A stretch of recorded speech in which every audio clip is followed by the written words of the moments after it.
If you have been following my first time read of Lord of the Rings, you know that one thing I say all the time is that it feels like there is a history to every rock in Middle-earth. Every single event that Tolkien writes about has some kind of deeper story to it. He's not just writing the story of the Lord of the Rings, but he's writing the story of Middle-earth, of which the Lord of the Rings is a part of. It's one story in the grand and epic story that he's creating and that he's writing. And today I want to talk about one of those occurrences, one small little rock in Middle-earth. And it's a small mention of the lineage of a character named Imrahil, who isn't in the movies at all, but is quickly becoming one of my favorite side characters. Because he is kind of subtle in the beginning. But every single chapter that he's in, there is just something incredible about him that I truly love, and I'm loving him more and more every single chapter. And this is a really great note for anyone who's actually writing, or maybe a DM, or anyone who really cares about world building and creating worlds. Tolkien just seems like the greatest world builder that there is in human history, because his world is so steeped in history that it just feels so real. He is the greatest world builder that I've ever encountered, because Tolkien is just always randomly mentioning something and you just know that he wrote something about it in the Silmarillion or in the Appendices or the Unfinished Tales or somewhere. And so today I want to talk about the people of Nimrodel. I think I'm saying that right. And I want to talk about why Imrahil and his lineage from the people of Nimrodel might be the most tragic story that I have ever encountered thus far in The Lord of the Rings. I mean, people say that George R.R. Martin is a more tragic and realistic writer than J.R.R. Tolkien, and I guess I'll kind of have to see for that, or I guess I'll have to see that for myself when I actually read more of George R.R. Martin.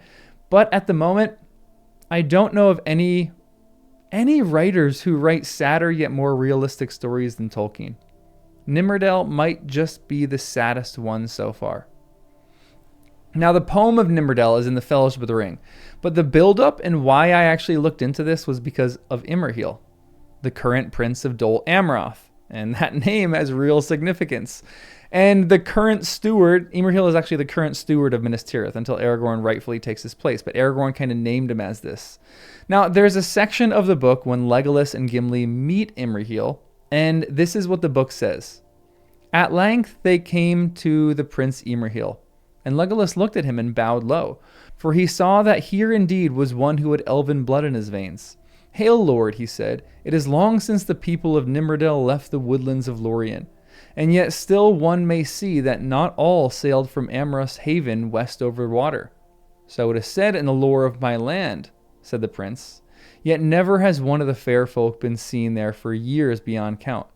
And I marvel to see one here now in the midst of war and sorrow. Now, this is really cool because Imrahil is a man of Gondor. Him having elven blood was wild to me. And then I realized the story of where he comes from as Legolas sings it in the Fellowship, and it just broke my heart because this song takes whole new meaning now, where I know where Nimrodel is and Amroth, and I know who these characters actually are. This is the song in the book. An elven maiden there was of old, a shining star by day. Her mantle white was hemmed with gold, her shoes of silver gray. A star was bound upon her brows, a light was in her hair, as sun upon the golden boughs in Lorien the fair. Her hair was long, her limbs were white, and fair she was and free, and in the wind she went as light, a leaf of linden tree. Beside the falls of Nimrodel, by water clear and cool, her voice as falling silver fell into the shining pool. Where now she wanders none can tell, in sunlight or in shade. For lost of yore was Nimrodel, and in the mountains strayed. The elven ships in haven gray, beneath the mountain lee, awaited her for many a day beside the roaring sea. A wind by night in northern lands arose, and loud it cried, and drove the ship from elven strands across the streaming tide. When dawn came dim, the land was lost, the mountains shrinking gray, beyond the heaving waves that tossed their plumes of blinding spray. Amroth beheld the fading shore, now low beyond the swell, and cursed the faithless ship that bore him far from Nimrodel. Of old he was an elven king, a lord of tree and glen. When golden were the boughs in spring, and fair Lothlorien.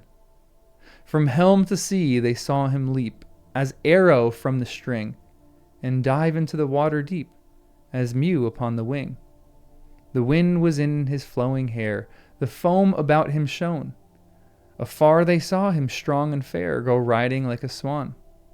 But from the west has come no word, and on the hither shore no tidings elven folk have heard of Amroth evermore. I want to talk about that in a bit, but Legolas gives a little bit more backstory in the next paragraph too. This is what it says. The voice of Legolas faltered, and the song ceased. I cannot sing any more, he said. That is but a part, for I have forgotten much. It is long and sad, for it tells how sorrow came upon Lothlorien, Lorien of the Blossom, when the dwarves awakened evil in the mountains. But the dwarves did not make the evil, said Gimli. I said not so. Yet evil came, answered Legolas sadly. Then many of the elves of Nimrodel's kindred left their dwelling and departed, and she was lost far in the south, in the passes of the White Mountains. And she came not to the ship where Amroth her lover waited for her, but in the spring when the wind is in the new leaves, the echo of her voice may still be heard by the falls that bear her name. And when the wind is in the south, the voice of Amroth comes up from the sea. For Nimrodel flows into Silverlode, that elves call Celebrant, and Celebrant into Anduin, the Great. And Anduin flows into the bay of Belfalas, whence the elves of Lorien set sail. But neither Nimrodel nor Amroth came ever back. So in Dol Amroth, where Imrahil lives, and probably one of the top cities and fortresses of Gondor, the elves set sail to leave Middle-earth. And on the journey from Lorien, 2 elven lovers got separated. And as they were sailing away, Amroth jumps from the boat to try to swim back to the shore because he cannot leave without Nimrodel, his love. Yet he doesn't make it to the shore. The poem says that the song says that he looks like a swan in the water. And another cool note is that the flag of Dol Amroth is a swan in the water. And they are also called Swan Knights, which again is Tolkien just adding so much more lore onto these things. But Amroth and Nimrodel, their story ends in utter tragedy. Amroth dies without seeing Nimrodel, and Tolkien didn't just have a clever backstory for this. He wrote an entire song and put effort into the backstory. So that I, as a reader, when I read this for the first time on the live stream, when I'm doing live streams, I said, where have I heard Nimrodel before? And I was led by those watching to this section of the Fellowship of the Ring where the story is told. And what amazes me most about all of this is just how Tolkien hides an entire history inside a single sentence. A passing reference to Imrahil's lineage turns out to, hold one of the most one of the most sad and tragic love stories in all of Middle-earth. And he just casually tosses it in there. It's this layering that makes Middle-earth feel so alive. It feels like I've said this before, every single name carries some kind of echo of another story. Every place, every ruin, every rock has a history to it. Tolkien builds worlds, but what's more than that, he builds histories. And that makes it so much more realistic because it's a reminder that Middle-earth is a land that seems to be haunted by its own past. Much like all the places on this own earth that we currently still live on, and yet it's kind of still capable of beauty, like Imrahil's presence in the Return of the King. It's proof that even in the world fading from its golden age, like the Kingdom of Gondor, there are still people who kind of carry the memory of what was.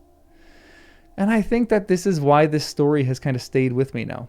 It's easy to miss. Like, I missed this when I read it for the first time in Fellowship. I just kind of passed over it. But now that I know Imrahil's from Nimrodel, or Imrahil, like, there's a connection there, it just points to the fact that Tolkien shows us with even the smallest details that there's a memory that endures and there's a history attached to this. And it's just yet another reason why I think Tolkien is one of the best, maybe the best world builder in all of human history. Never quite read a story like this, where everything seems to connect with each other. And his world is so vivid and so real. And so, yet again, it's another win for Tolkien. That's all I got for today. Make sure you subscribe if you made it this far in the video. You can also like the video and become a member for some members only content and early access to videos, and join a live stream too when I'm doing some live reads. I usually do those on a weekend, usually Sundays. But as always, remember to look to our Nimrodel that was, and beyond to elven home that is, and to that which is beyond elven home and will ever be. I'll see you in the next one.